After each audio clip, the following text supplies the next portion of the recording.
আসসালামু আলাইকুম বন্ধুরা, পিছনের গুনাহ মাফ করার জন্য এই দোয়াটি পড়বেন। দোয়াটি আমি বলে দিচ্ছি, এটা জানার আগে আপনারা লাইক করবেন, কমেন্ট করবেন, সাবস্ক্রাইব করবেন। ধন্যবাদ। তার জন্য কিছু সূরা পড়তে হবে। সূরা ফাতিহা 7 বার, সূরা ইখলাস 7 বার, সূরা ফালাক 7 বার।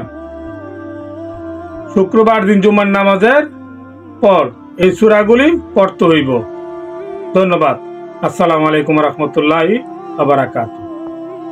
বা যে কোনো সময় সূরাগুলো পড়তে পারবেন।